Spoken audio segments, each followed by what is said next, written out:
Great Scott! Great Scott! Great Scott!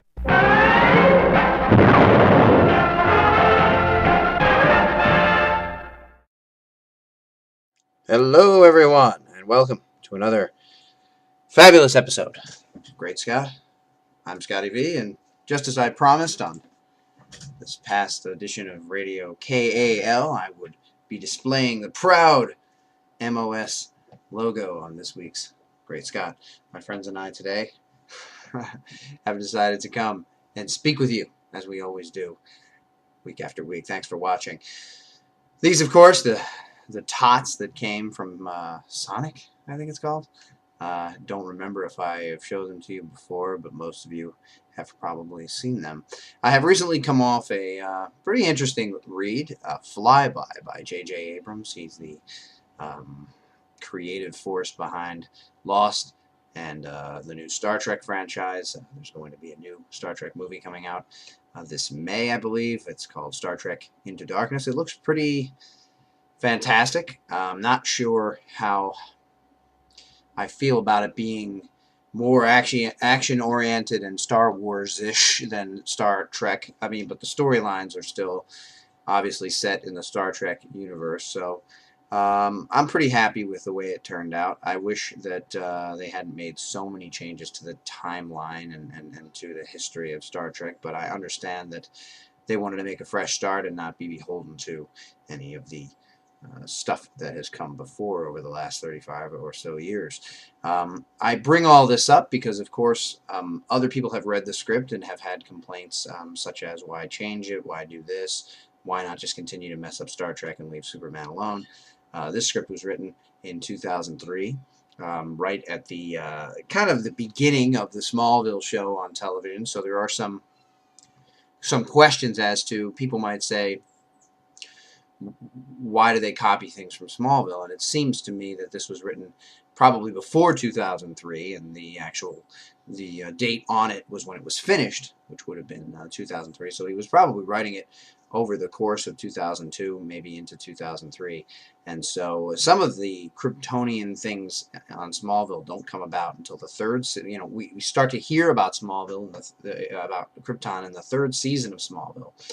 And the stuff with Zod and the war on Krypton and some of the similarities that you might find in this script don't actually happen till later than that. So my take on it is that either they had similar ideas, or if anybody came up with one thing or the other, I would say that the Smallville people took some of the ideas from this.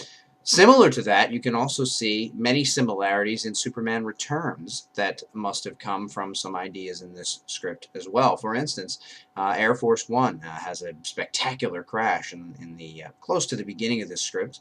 It's not Air Force One in Superman Returns. I actually find Air Force One to be more dramatic, although we did see Air Force One almost crash in the original Superman Donner film. So this would be another complaint that we'd hear, you know, didn't we already see this? Why are we redoing it? Now, a lot of the things that happen in this script, and that I imagine will happen in Man of Steel, we have seen versions of in the past. It's a pseudo-origin story. I like that we start in the middle of a battle, but it's still early in Superman's career.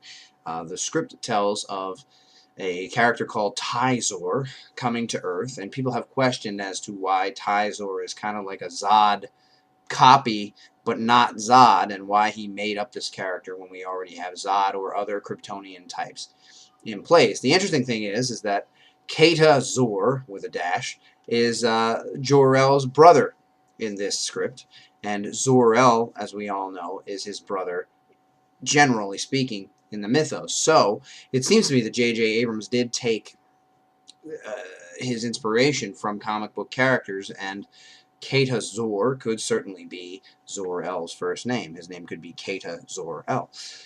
So it's not all that different. Now he has a son called Tyzor, which is a new creation, and is an enemy of Superman, and is being sent to Earth to stop him. Oh, also, I should mention that Krypton isn't destroyed in this film. I've heard a lot of fans saying, thank God this movie didn't get made. I hate that Krypton wasn't destroyed. I hate that this happens, that happens. I actually enjoyed the script. I found it very dramatic, very exciting. There are some changes that like other fans, I don't really see the necessity to make. It is kind of interesting that Krypton survives, although it kind of takes... It's confusing, and it is set up to move into a sequel. So I guess perhaps we'd find out more information about why it was the way it was, and what the significance of sending his son away, if he's going to bring him back. At the end of the script, Superman digs up a pod and takes off to head to Krypton because they need him there. The strange thing is that, like Smallville, which also never really explained that if the Kryptonians were able to travel back and forth through not only different dimensions, but different times, different planets, different areas, then why they couldn't save their own planet. If they had that kind of technology, it really doesn't make any sense that they wouldn't be able to not only save their own planet, but let's say they couldn't. Let's say the planet was beyond saving. They would be able to escape through these portals that they had to go anywhere else. Once you introduce something like that kind of advanced technology that they're able to travel wherever they wish, you kind of take away the dramatic impact of the planet being destroyed, and it really wouldn't be a problem for them because they could escape to anywhere. I like something else that I saw show up in Superman Returns is Superman listening to the planet, listening to the cries of help, turning his head and then dashing off. It's described almost exactly the way it appears in Superman Returns, and it shows up here in this film. I like that Jimmy kind of speaks in a rapid-fire kind of way, and I can hear it as I'm reading it, how that character would be, and I really picture that being Jimmy.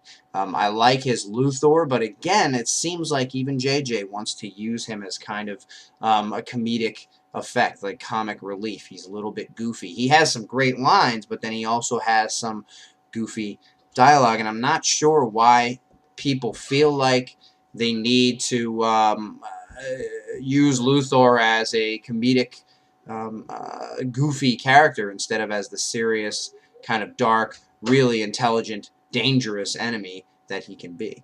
Tyzor first meets Superman in the script and calls him Superman without ever hearing anyone else call him Superman, without having any reason to think his name would be Superman. It's supposed to be dramatic. He says, let's see if you die the same way, Superman, which would be fine if somebody in the scene would say it. Now, I've also read that J.J. Abrams would probably have 3 or 4 more drafts before the final was complete. I'm really not sure why this was actually released to the public, because really all you can get is scrutiny and or people saying it would be kind of cool to see something like this, but the movie's never going to be made. I'm not really sure how or why it got released. The Kryptonians have weapons called blast staffs, B-L-A-S-T-A-F-F, and I imagine it's a staff that fires things. But the problem is that we know that Kryptonians get their powers from the yellow sun of Earth, so they wouldn't have powers until they came to Earth or they came under a yellow sun. So using the blast staff is like a weapon that our army would use, a machine gun or something.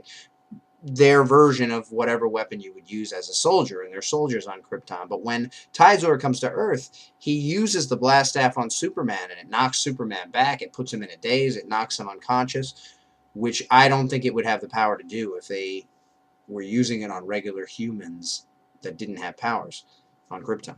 At the end, Luthor puts Lois into a water tank that he then starts filling with water. Yeah, it's a very kind of twist the mustache moment. And I'm going, really? A water? I mean, he has a water tank there that he's just going to throw a chick in and fill with water and leave. That just seems like a very kind of cliched, old, mustache-twirling villain thing to do. And also, JJ describes that there's a mesh grating at the top of it, and Lois is gasping for breath through it, but she only has seconds before it fills. It's a little confusing, but if there was a mesh grating at the top of a tank, it would never fill. The water would come out of it, so she'd be all right. Kryptonite plays a very big part in this, although Luthor calls it fuel for the pods. It's not pieces of the planet Krypton because the planet didn't explode. I find myself, even though it's very dramatic and it works in the story, I find myself really hoping that Kryptonite is not a part of Man of Steel. We've had a lot of Kryptonite going through the movies we've seen so far, a lot of Kryptonite on Smallville, and I'm certain that if this franchise is successful, we will see it introduced, hopefully through like a Metallo or something, but let's not have just Kryptonite as for Kryptonite's sake. But you know, the script's actually pretty good. As I say, I would have liked, if it was going to be made, I'd like to see some changes. Tysor is killed at the end. I have heard people already complain that they don't like the idea that Superman would kill. First of all, this movie isn't getting made, so it doesn't really matter. But he kind of tricks Tysor, but also offers him a way out, but has a way out for himself should Tysor, as he thinks he will, betray him. And he just, kind of moves out of the way, and Tysor falls into a room filled with kryptonite, and there happens to be one that's kind of shaped like a spike, and Tysor gets impaled. My gosh, I'm spoiling the film for you that's never going to be made. So I think it's not necessarily planned that he would be impacted like that, and perhaps Superman would still allow him to live if that didn't happen. But this is a guy who's going to destroy the Earth and probably may not be able to be stopped again. Right now he's in a vulnerable state where a Superman can finally put him down. I might rather see a different outcome than that, but other than those few things, I mean, I think that it's clear that Superman Returns was somewhat influenced by some of the things that happen here, and there is much more action going on and much more destruction and fighting than happens in Superman Returns. So I think that would be something that the fans who have been complaining about Superman Returns since it came out would be able to get behind. But obviously, so many changes that occurred in the film that it wasn't quite ready yet, and of course it never happened, and now we have Man of Steel to look forward to. I'm very interested in seeing that. I also see some similarities to some of what I've been hearing about the scenes on Krypton in Man of Steel in Flyby here. There's a war going on. There are warring factions. In this script, Jor-El is a king, and Katazor or Katazor is also a king, and they're fighting with each other for control. He takes him captive, and they send Superman away. I'm not really sure how Tysor understands how to use his powers, because he comes to Earth and has them, and then he suddenly is using X-ray vision and all. When earlier in the script we see Clark learning how to acclimate himself to them. This has happened other times as well. It happened in Superman 2. The Kryptonian villains, who would have no idea that they would even have powers, show up on Earth and are immediately able to fly and use all their powers. They show Non having trouble using heat vision, but that's more for comedic effect than it is for actual story. And I think it would take them a while to become as acclimated as Superman is, but immediately it seems like they're masters of their powers and knew that, somehow knew how to use them right off the get-go. And I guess they're trying to get into the action, but the same sort of thing happens here. Superman's been trying to use his powers for his entire 30 years on Earth, and this guy comes and immediately knows how to use them. I have said before that if you were a soldier from Krypton, you would have fighting training, soldier training that would be useful against Superman, but that still doesn't explain his ability to already use the powers and sort of know that they're there. Very interesting read if you haven't read it. It was fun, and it was enjoyable, and it was neat kind of going through some of the ideas I might use or not use if it were up to me, which it's never going to be. But thanks for watching, everybody, and remember, always look up in the sky.